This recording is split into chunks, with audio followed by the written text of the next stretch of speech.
Hey, what's going on, Phil? You're on our podcast now, so you're on the air. You're with me and Mikey Davis, okay? How And you guys doing today? we're doing well. We're Good. doing How you well. doing, Phil? But we can sit here and preview prolific prep all day. But it's nothing like going to one of the guys behind the scenes that helps put the team together. That's the glue to prolific prep. There's no doubt about that. And I know you got a lot of other guys out there, Jeremy Rosati, um, and you got a new coaching staff this year. But Jeremy does a lot of the training. You do a lot of the other work and stuff behind the scenes. And I know you can talk to us, Phil. Give us about 5 to 7 minutes. Preview the team. Talk about your coaching staff. Talk about Billy McKnight has went on in a different direction, and I think we'll eventually see Billy back on the circuit. But that's Yeah, that. I spoke to Billy earlier today. Billy, close friend of mine, and Billy took a job with one of his mentors at an academy in Oregon, and primarily he'll be coaching 40 to 50 Chinese that come over from China that are either part of their junior national team or they're on the junior teams, the pro team. The pro teams over there are pretty well funded, and so he's coaching an academy in Bend, Oregon, and he oversees a staff of six, and then his wife Pat has a job there on campus. They live on campus and they got a job, and they're actually trying to put together in the next year or so most likely a post grad team first, and then maybe a high school team, depending on how they can line up the academics, which is probably the most important thing when you run a post grad or when you run a prep school team. So, but no, Billy, yeah, we may see him in the near future back on the grind session, or he might be in college as he interviews for potential jobs. So, but Oh, actually, I just spoke to him this morning at 11 a.m. He's doing well. His son Ty is now 4 months old. We do have a new coaching staff or a new head coach, Joey Fuca, who's from the Bay Area, who played at San Ramon Valley High School and played collegiately, and who I've known his father for a long time. His dad is named Joe Fuca. Joe runs an AAU program that's a non-shoe sponsor program called Lake Show. And a long time ago, when I ran my AAU program for 7 years, the Bay Area Hoosiers, we were also non-shoe sponsored affiliated, so we'd always match up against each other at different tournaments, whatever. So Joe Fuca, the father, his son Joey Fuca, who's 30 years old, has Division I coaching experience, and he has college playing experience. He played at Masters University. Joey coached the University of Nevada, Reno with Eric Musselman. Eric Musselman is the former Golden State Warrior coach and the former Sacramento Kings coach, and who are now older, who are now in college, etc. So that's where the relationship was, and Eric Musselman hired Joey Fuca 2015, 2016, and after a few years, Joey said, I'm going to go back and I'm going to take over the AAU program that my father's now retiring out of. And so now Joey Fuca runs the Lake Show AAU program, which is first graders all the way through high school. And in his spare time, he's going to be our coach. But different, different personalities, but equally as intelligent. And we're lucky to have Joey. We have three or four other assistant coaches. John McCall is also our strength coach. And then we have three new coaches, Preston Paulson, Nick Sullivan, Humphrey Jackson. So we got a lot of good young help. All of them have coached or played in college. This will be our sixth year in existence, starting with our first year in 2014-15 with Josh Jackson and Amadou Sow. Just saw Amadou on yep. campus. Just saw Amadou and Sekou Toure on campus. Since they go to UC Santa Barbara, they're on the quarter system, and they don't start till 10 days. So I just left the gym, and they were working out with our team, and Amadou, 6 years later, is just trending up, looking great. He's tabbed as preseason first team All League at the Big West. At UC Santa Barbara last year, he broke 4 freshman records, was an All League player as a freshman and averaged 32 minutes there was only 3 freshmen in the United States that averaged more minutes than Amadou. And ironically, his teammate and his high school teammate, his AU teammate, Sekou Touré, is now draft boards because of his genetics. Sekou is 6'5" combo guard with a 6'10" wingspan. And since there's NBA guys that work out in Santa Barbara at P3 training, oftentimes they use the Santa Barbara players as training foes or training companions. And I guess Sekou has been doing really, really well. And now there's NBA GMs stopping in to kind of sneak a peek well, down there. well, they should, because Phil, those guys, not only are they 5 stars on the court, they are 5 stars off of the court. And then you look back at what they've done in the past. You look at who won the EYBL that year, and there was Sekou and there was Amadou. They won the EYBL. They were on the Oakland Soldiers. They won the thing, and they were big parts of that. Yeah, as starters, yes. Yes, yes. Yeah, and they were large pieces of our original foundation of our program when we started, when Josh Jackson's Mom Apples had this idea and came to us in June of 2013 when Jeremy and I were doing a training camp with our younger AU team. And so Amadou was the first international player we had. He was the second player on campus behind Josh Jackson, and Sekou Touré followed him shortly from Guinea. Ironically, we were on the phone yesterday with the congressman to get another Guinea player in the United States, and currently the country of Guinea, they have not given out one F1 student visa in 3 years. So currently Guinea is one of the 5 hardest countries to get an F1 student visa.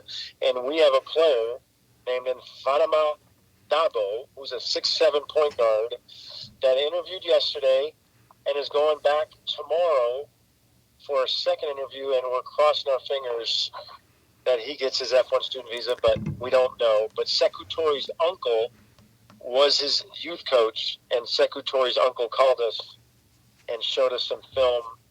And so we have a 15-year-old in Famara Dabo, who's a 6'7" point guard that is trying to follow in the footsteps of Sekou Touré that we'll be interviewing tomorrow. But we'll see.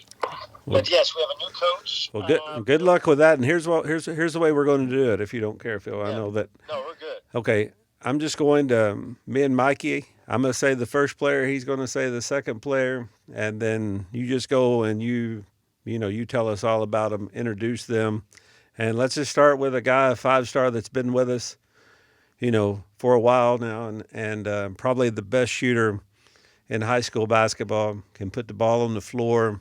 Great kid, great family, and that's Nimari Burnett. Yeah, Nimari, when you talk about boxes, he checks almost all of them. The highest GPA on our team last year at a 3.8. Raised extremely well. Has multiple schools offered him. Obviously, Stanford offered him last year, which means that he's kind of in an academic. He's met the academic criteria to basically play at any school in the country. This will be his 3rd year with us. He's from Chicago.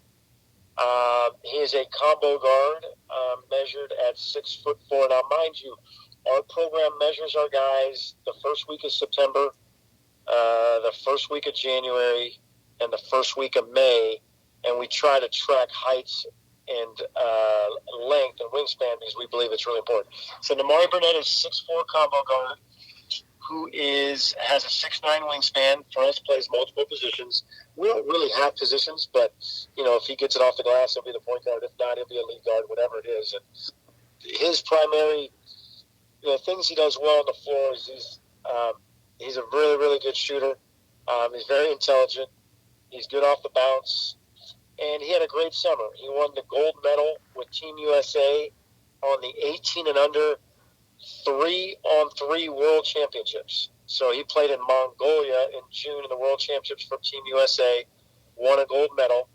Ironically, one of the players he played against in the World Championships for the team of Mongolia, a guy by the name of Mike Sheriff-Jamps, whose father played for the Globetrotters, is actually a sophomore on our team, and he competed against him at the World Championships in 3-on-3. But Damari be one of our leaders of our program, just like he was last year, heading into his senior year.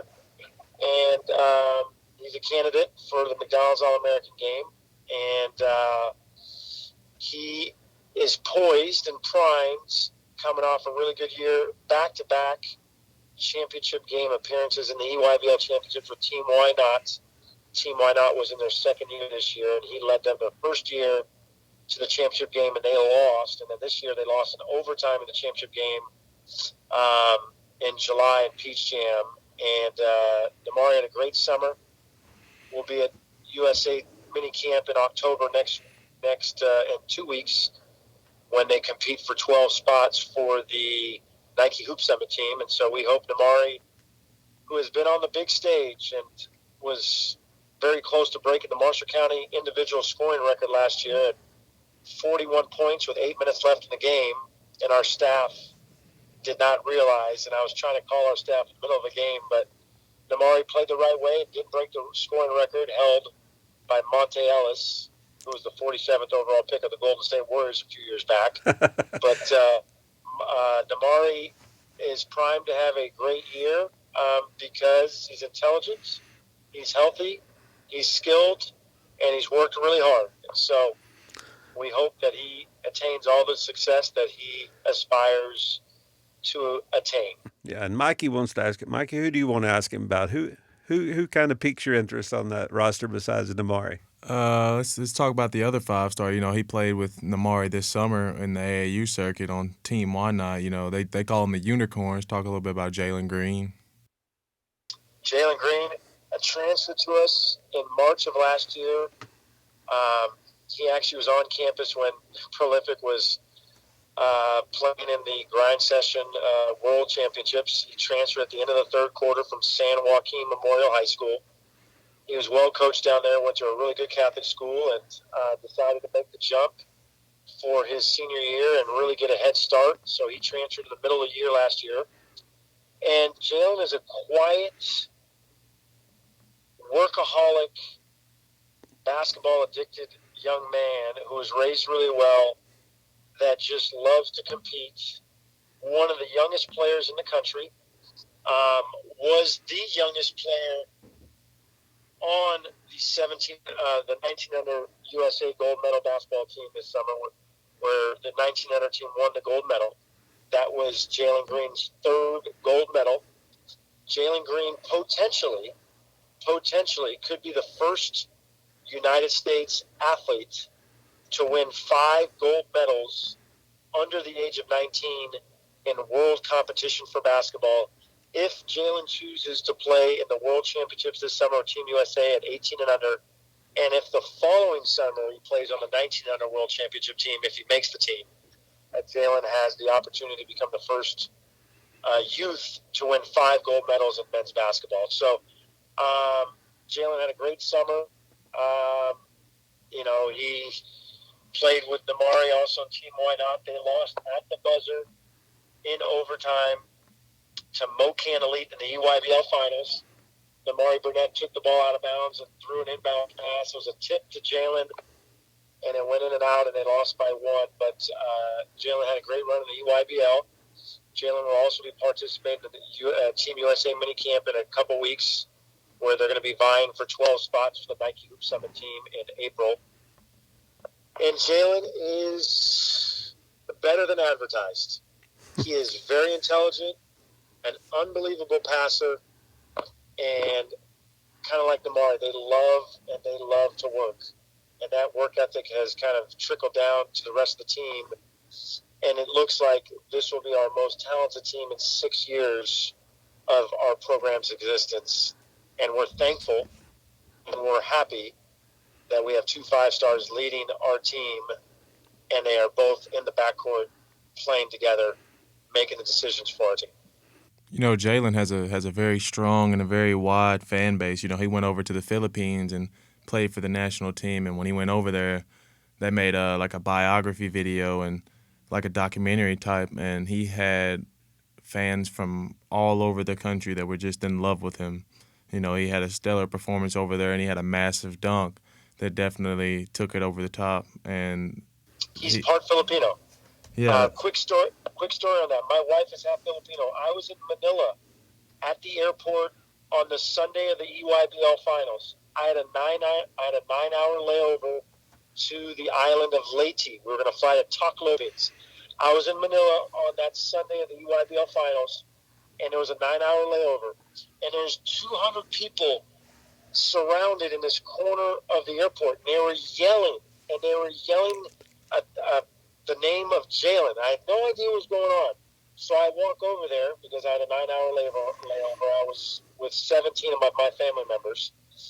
And on a small iPad on the airport's Wi-Fi in Manila, there was 200 Filipinos watching the EYBL finals, which was being streamed on ESPNU, and they were watching it on the ESPN WhatsApp on a iPad in the airport in Manila, and they were yelling at Jalen Green every single time they touched the ball.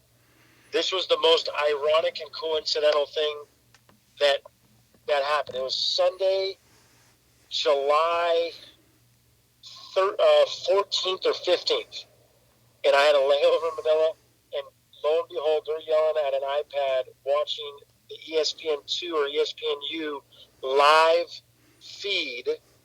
Mind you, we were 14 hours ahead of the EYBL finals, and that was because of Jalen Green. Jalen Green is part Filipino, and he is revered and very well known over there. Obviously, he goes there every other summer, and he has a huge following. So he almost had a teammate from the Philippines, Kai Soto, but that didn't happen. Kai's in Australia currently at the NBA Academy or whatnot. But yes, Jalen has a huge following in the Philippines, and it came full circle when I was in the airport in Manila this past summer. That's a very, very interesting story. And then, Phil, you've got 2 5-stars, right? And you've got a very interesting roster. So who do you see out of the rest of your roster could potentially be that 5-star? 2 come to mind, but I'm interested in to see who you say. The 2 come to mind for us is Jaden Jones, and Frank Anselem. Both are in the 2021 class. Frank is a 6'10" power forward, originally from Nigeria, that has a 7.5 wingspan, so he has a +7 on his wingspan. He is a 3.7 student, currently being recruited by Stanford and SEC schools and Pac-12 schools. He has an unbelievable motor. He's an awesome kid. He's an elite athlete, but he has a chance to be really, really special because he can move, and he's an outstanding kid. And Jaden Jones, a 6'7" shooting guard out of Dallas, Texas, that has a 7'1" wingspan. Maybe one of the best shooters in the world in the United States. Could be a better shooter than Namari. Could be, don't know. Oh, I'd like to see that. If he is, then he's the best shooter on the grind session because Namari's the best shooter on the grind session. Yeah, they're different type of shooters. Namari is a lead guard with the ball in his hands and can shoot with the bounce, without the bounce. Jaden is your prototypical 2 guard that has just an absolute beautiful stroke, and they're both wonderful shooters. And Jaden has a chance. 6'7" wing with a 7'1" wingspan has a chance to be one of the next guys. He's earned more offers in the first 7 days of the recruiting period than any kid we've ever had. We've had probably 40 schools in the first 7 days. We're talking about head coaches in the SEC, head coaches in the ACC, head coaches in the Pac-12. And obviously we have a lot of talent, but they've come from multiple guys, and they've all come away liking both Frank and Jaden in the 2021 class. And both are elite students, 3.5 and above, great kids, very quiet, workmanlike. And in addition to other guys, we have a lot of good other players. Yeah, tell us about Saba Gigi Berea, or however you say his name exactly. I know I didn't pronounce it correctly. Saba Gigi Berea. Saba Gigi Berea is from the Republic of Georgia. The Republic of Georgia is in Eastern Europe. Saba played on the under-18 national team for the Republic of Georgia. This past summer, played in the under-18 European Championships. Played really well in his first 2 games and a very bad ankle sprain. He's a 7'1" center with a 7'4" wingspan. He's 17 years old and speaks 4 languages. He spent 2 years of high school in Spain, and then last year he spent his junior year at Findlay Prep in Nevada. And unfortunately, his program shut down last year. So we were fortunate enough that his family and him reached out to us. They had heard that we do a great job with international kids, with international students. We're in the Bay Area. They did their homework. We've had 17 international kids in our program, and they reached out to us, fortunately, and we, and somebody that we knew about that we had recruited previously, but he's a very skilled 5. Can really pass. We want him to shoot threes. We want him to shoot. We want him to be a mobile 5, which he is. The game of basketball is trending to mobility. So if you can't move, it's kind of like DeAndre Ayton has set the bar for all these young centers. If you can't shoot free, can't shoot 18-footers, can't move, can't defend 5 4s and 3s, there's really no place for you in professional basketball. Doesn't mean you can't play somewhere around the world. And Saba and Frank are both mobile big guys. Not saying that non-mobile bigs can't function, but the game is trending to mobility, switching screens, being able to guard multiple positions. And Saba, fortunately, is very mobile. He's currently slowed by an ankle injury, but he should be healthy in time for the season to start. Very intelligent, very, very, very educated. Speaks 4 languages, speaks fluent Spanish, fluent English, fluent Russian, and fluent Georgian. And the principal at our school, Justine Leone, basically has said that she basically would love to adopt Saba because he's one of the funniest kids. Goofy 7'1" kid with a 7'4" wingspan that we hope that has for us.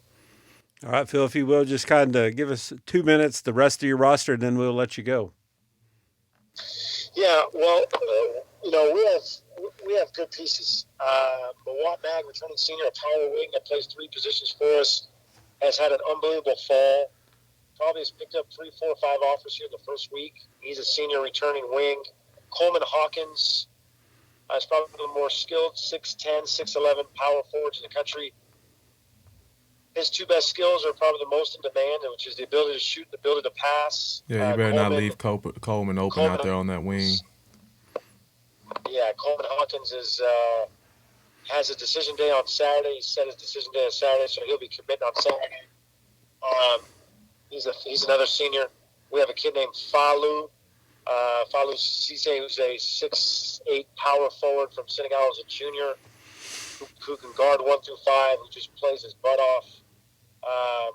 We have a kid named Jack Wetzel, a senior shooting guard, 6'4", with a 6'7" wingspan.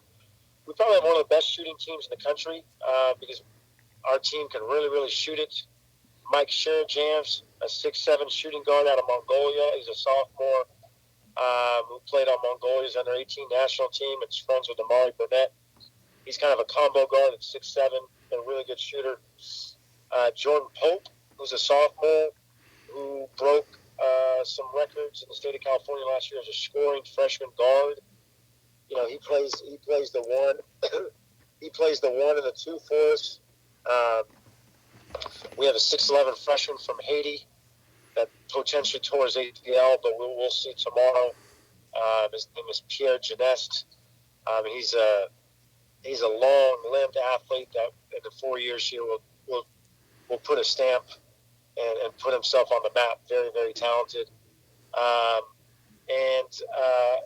Our team is skilled, athletic, long, and very diverse, and potentially could be our best team we've had just because of the versatility, the skill, and the star power. But we have a lot of high-level players that are going to just fill their role just like any team. They all fill roles, and they all do what they usually do. And for us, luckily, we schedule the toughest schedule in the country, so they'll get plenty of opportunity to play in the best tournaments in the country. Duel in the Desert, Marshall County Hoop Fest, the Crush in the Valley, the Mustang Madness, just some of your tournaments that have become household main stops this year. So, And the interesting part is, Phil, those tournaments that really didn't want to have much to do with you guys early, they are just drooling to get you guys now, aren't they? I mean, it's amazing. They're just it's talent, right? It's just, if you have talent attracts viewers, talent attracts events. So we're thankful that we're talented, but we're very thankful for the platform that was provided to us by the Grind Session that now has some of the best tournaments in the country. And they were built by members that created the Grind Session. And so some of these events now we have 20, 30 teams from around the country playing in some of these events, and all it is a platform for our players to perform. And I can safely say I'm a give kudos to you because you have built that Crush from the Valley from nothing. I mean, nothing. And you have built it into what I consider to be the primary main tournament out on the West Coast. There's not anything that really rivals it because you bring not only the prep teams the best, you also bring in the best traditional teams. And before we let you go, can you kind of preview that a little bit for us, if you don't mind? Yeah, so we're very thankful. Ron Nichetti, my high school baseball coach, is now the California Interslavic Federation director. He's now in charge of the entire CIF. And what is the CIF, Phil? Just for those people that don't know. So the CIF is the State Association of California, and that's the California Interscholastic Federation. Obviously, California has 40 million people, and they have over, I don't know how many thousands of high schools. And those thousands of high schools are members of the CIF. And we co-host the Crush in the Valley with Salesian College Preparatory. Salesian College Preparatory is a traditional high school that's a state power. Last year they were 31-1. They were ranked 5th in the country at one point, and they lost in the state semifinals. And so both the Tannenzer Sports Grind Session and Salesian will co-host for the 3rd year in a row and the 6th year of its existence, the Crush in the Valley Basketball Showcase. This year there are so many teams that want to participate. We have gone from a 2-day showcase to a 3-day showcase. And there are potential 5 to 6 McDonald's All-Americans playing in that. Some of the teams that will be showcased in that event, Coronado High School out of Las Vegas with Jaden Hardy, a top 5 player in the 2021 class. You got Salesian College Preparatory that's going to be featured in the tournament. You have Modesto Christian, who's another local team. You have Sacramento High School. You have Stewart Hall High School. You have Bishop O'Dowd High School, who will be another participant in the state playoffs. We'll try to get a state championship. And it'll be a 3-day showcase. Some of the Grind Session teams, Dream City Christian, Trinity Prep, some of your West Coast powers. And it'll start Friday night at Solano College. There are so many teams and games and teams that want to participate. On Saturday, the first game will tip off at 7 a.m. and the last game will tip off at 9:45 p.m. Because we have so many teams that want to participate in the Crush in the Valley. So my math says that's over 14 hours, Phil. and they don't all have to be televised, but the first game's at 7, the second game's at 8:30, the third game's at 10, and the last game of the night, which will be played at 9:45, after Salesian plays at 8:15. It'll be Phoenix Prep, and I believe that they will be playing Compass Prep at 9:45 after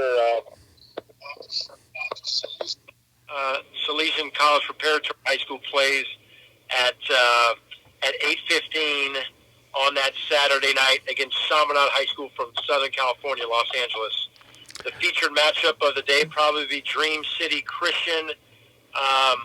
City Christian will be playing Prolific Prep at 6:45, and will be followed that with Salesian. But yes, the first game tips on Saturday at 7, and then the third day will conclude on Sunday, which last year we had 22 college coaches attend because on Sunday there's not that many league games. So, it'll end with Prolific Prep playing at 3 o'clock against Trinity Prep, and you potentially will have 3 McDonald's All-Americans on the court as Jalen Green, Amari Burnett go against the lead guard, who's a UCLA commit for Trinity Prep, and Deshaun Nix. That will be the featured game on Sunday at 3 o'clock in the afternoon at Solano College, which is in Fairfield, which is right in between the Oakland and Sacramento airports, for the 6th annual Crush in the Valley, which will be co-hosted again by Salesian College Preparatory and Tanager Sports, and sanctioned by the CIF. So we are very lucky that we're going to host another good event, and Phil, session standing room only. How do you get rewarded for that? What did we do for you in February? Where are you hosting again in February?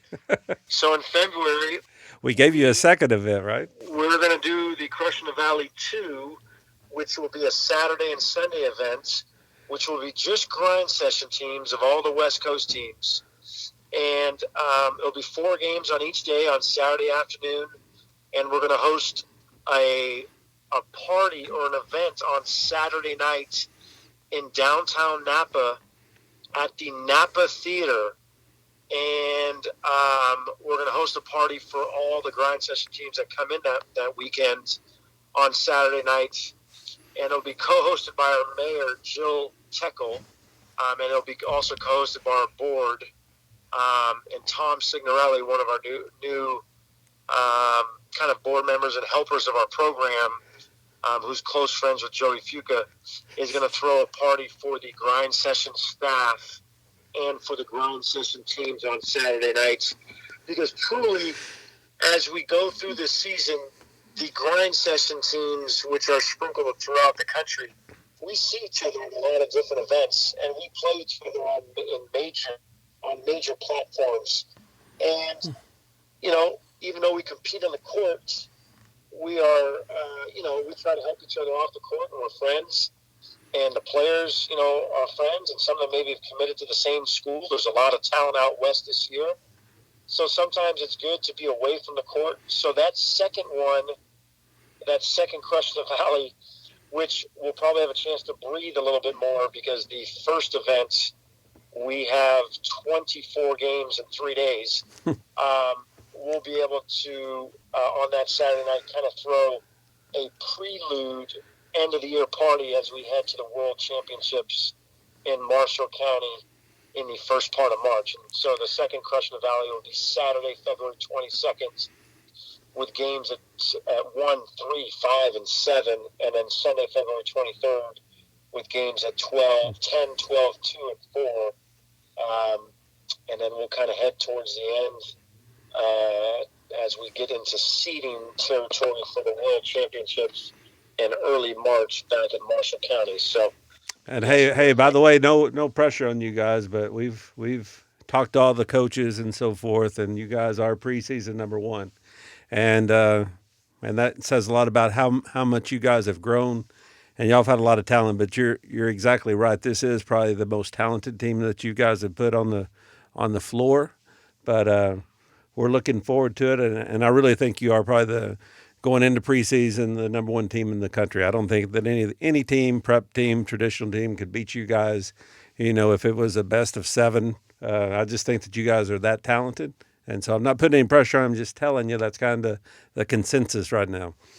Yeah, as long as they're successful in life and they get to college, and we like to play the best events. So our schedule probably is the toughest high school schedule in the history of high school basketball, with the events that we're in: Hoop Hall East, Hoop Hall West, Marshall County Hoop Fest, Crush in the Valley, Mustang Madness, Duel in the Deserts. There's just a lot of events that we're in. And you know what? My belief is if you do go to prep school, you might as well play as many good teams as you can because the goal is to get better for next year. So in terms of limiting the transition to college. So if they do come to Prolific, first of all, they'll know that they're getting really good coaching.